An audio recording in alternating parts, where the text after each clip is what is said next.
আজি বহুত দিনৰ মূৰত মই এটা নতুন জায়গাত যাব আলছো মানে আমাৰ ঘৰৰ কাষতে আছে প্ৰায় 30-35 কিলোমিটাৰ হ'ব বাগেশ্বৰী মন্দিৰ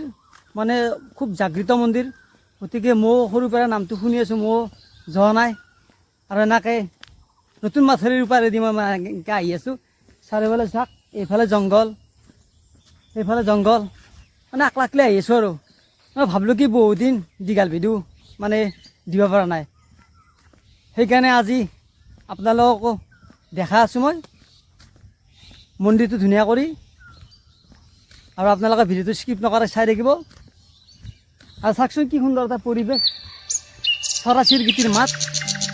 যিয়ে নহওক তে আহক আপোনালোকক প্ৰথম গেটটো দেখাইছোঁ আৰু এইবাৰ আপোনালোকক মই দেখাই আছোঁ যিটো মেইন মন্দিৰ এইটো চাওক বাগেশ্বৰী মন্দিৰ আৰু পৰিৱেশটো মানে ধুনীয়া এটা পৰিৱেশ চাওক কি সুন্দৰ এটা পৰিৱেশ আৰু এনেকৈ দেখাই আছোঁ আহক এই বলিখাল দেখাই আছোঁ চাওক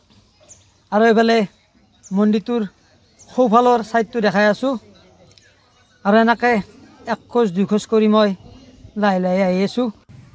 এইবাৰ একদম মন্দিৰটোৰ একদম পিছফালটো দেখা আছোঁ চাওক কি ধুনীয়া মানে পৰিৱেশ এটা আৰু মানে গোটেইখিনি বস্তু আপোনালোকক আজি মই দেখাই আছোঁ আৰু এতিয়া প্ৰথমবাৰ আহিছোঁ আৰু এইটো পুখুৰী আৰু এই পুখুৰীটোত বোলে বহুত কাছ আছিল এটা সময়ত কৰি মন্দিৰৰ ভিতৰত বহি আছোঁ আৰু চাওক মহাদেৱ হয় নেকি চাই থাকক মই ভিডিঅ' ক'ত ঘৰ তোমাৰ দেউতাৰ নাম ক'ত কিমানত পঢ় ভালকৈ পঢ়িবা হা ভাল লাগিল দেখছি কেনেকৈ ক'ত আহিলা গাল পাওঁ ন বাবুটো দাউৰি অহাৰ কাৰণে মানে কি মই ৰখি গ'লোঁ আৰু যিয়ে নহওক মই আপোনালোকৰ ওচৰত এইটোৱে কৈছোঁ আজিকালি ভাল ভিডিঅ' চোৱা মানুহ নাই মানে বেয়া ভিডিঅ' চোৱা মানুহ বহুত এতিয়া যদি মোৰ কাষত দুটা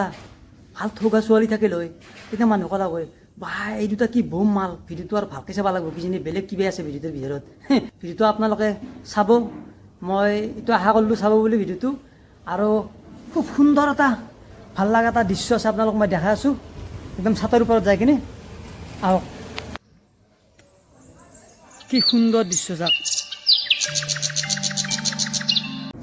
হয় আহি বৰ্তমান ঘৰে পালোঁ যিয়ে নহওক ভিডিঅ'টো আপোনালোকে ভাল পালে প্লিজ এটা লাইক কৰি দিব জয় আই অসম।